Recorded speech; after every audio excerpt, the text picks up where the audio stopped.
"Get out of the car now, boy," Officer Reynolds screamed, his gun pointed at my face through my car window. I was just driving home from work when they pulled me over for no reason.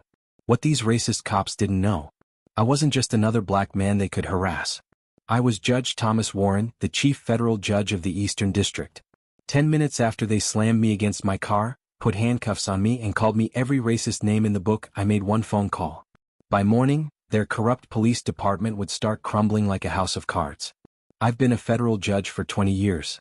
I handle the biggest cases in our district: civil rights violations, corruption charges, police brutality lawsuits. But that evening, I was just a black man in an expensive car, which was apparently enough to make me suspicious to Officers Reynolds and Martinez of the Riverdale Police Department. It started like any normal Tuesday. I was driving home in my Mercedes after a long day in court. I noticed a police cruiser following me for several blocks before they suddenly turned on their lights. I pulled over immediately, confused since I hadn't broken any traffic laws. 2 white officers approached, one on each side of my car. Officer Reynolds tapped my window with his flashlight. "License and registration," he demanded without explaining why he'd stopped me. "May I ask what this is about, officer?" I asked politely. "Did I ask for your questions?" I said license and registration. Reynolds shouted, his hand now resting on his gun. I slowly reached for my wallet, saying clearly, "I'm just getting my identification." "He's reaching," Martinez yelled from the passenger side. Before I knew what was happening, my car door was yanked open and I was being dragged onto the pavement. "Hands behind your back. Now," Reynolds shouted as they forced me against my own car. "I'm not resisting," I said calmly, even as they twisted my arms painfully behind me. The handcuffs went on so tight they cut into my skin. "You people always think you're above the law," Martinez sneered as they roughly searched my pockets, throwing my belongings onto the hood of my car. That's when my judicial identification fell out of my wallet. The officers froze, staring at the federal judge credentials that had landed face up on my car hood. The color drained from Reynolds' face as he realized who I was. "You can remove these handcuffs now," I said quietly, "and I'll need both your badge numbers." 10 minutes later, sitting in my car with my wrists still throbbing, I made a call to the Department of Justice. This wouldn't be just another complaint that disappeared into the system. This was the beginning of the end for the Riverdale Police Department's long history of racial discrimination and abuse. The Riverdale PD had a notorious reputation in minority communities. For years, Black and Latino residents had complained about harassment, false arrests, and excessive force. As a judge, I'd heard the rumors, seen the occasional case, but without a pattern of formal complaints or solid evidence, there wasn't much the judicial system could do. That changed the moment they put their hands on me. The Department of Justice moved quickly. By the next morning, federal investigators were copying police records, securing body camera footage, and interviewing officers. What they found was even worse than anyone had suspected. The Riverdale Police Department had been operating what amounted to a racist protection racket for years. They disproportionately targeted minority drivers for traffic stops, especially those in nice cars or nice neighborhoods. They planted evidence, falsified reports, and intimidated anyone who tried to complain. The few brave souls who had filed formal complaints mysteriously found themselves facing drug charges or other serious allegations.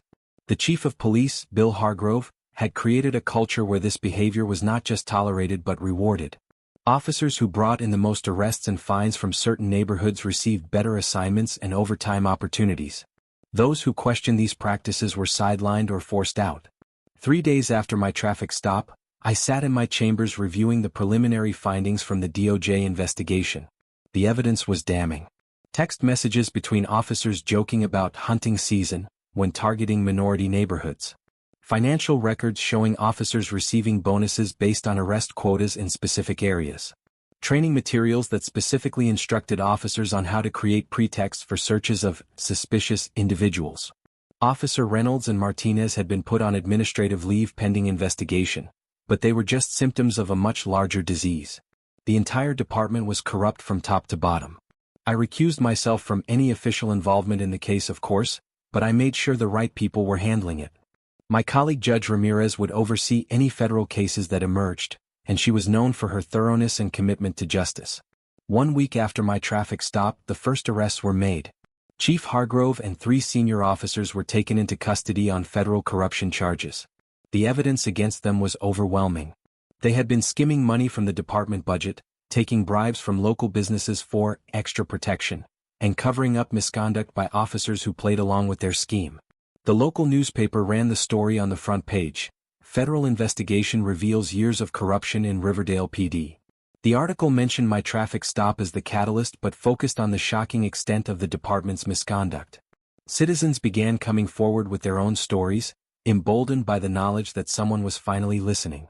2 weeks later, the mayor announced a complete overhaul of the police department.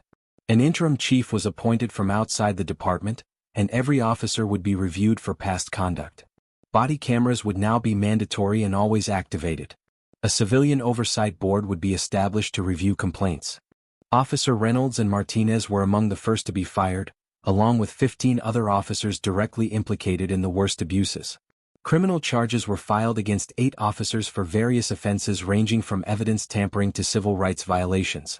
The district attorney also began reviewing hundreds of past convictions that might have been tainted by police misconduct. The ripple effect spread throughout the county.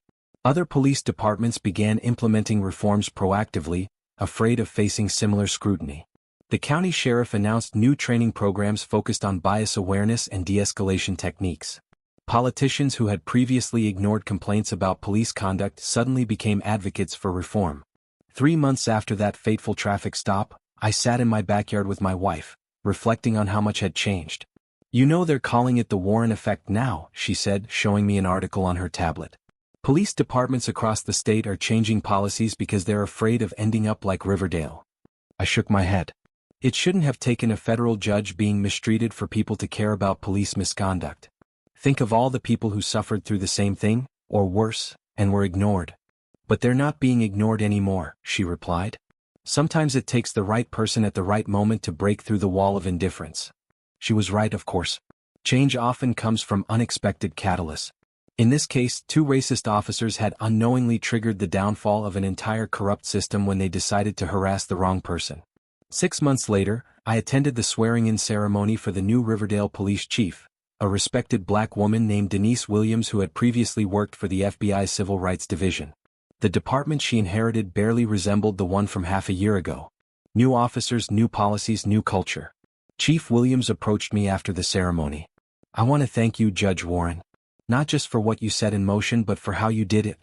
You could have used your position to seek personal revenge, but instead you pushed for systematic change." I nodded, thinking of all the anonymous victims who never got justice. "Sometimes the system works, Chief Williams. But only when we force it to." As I drove home that evening, I passed a Riverdale police cruiser. The officer inside gave me a respectful nod as I passed. No flashing lights, no harassment, just professional courtesy. It was a small thing, but it represented a massive shift. One traffic stop had exposed decades of corruption and set in motion changes that would benefit thousands of citizens.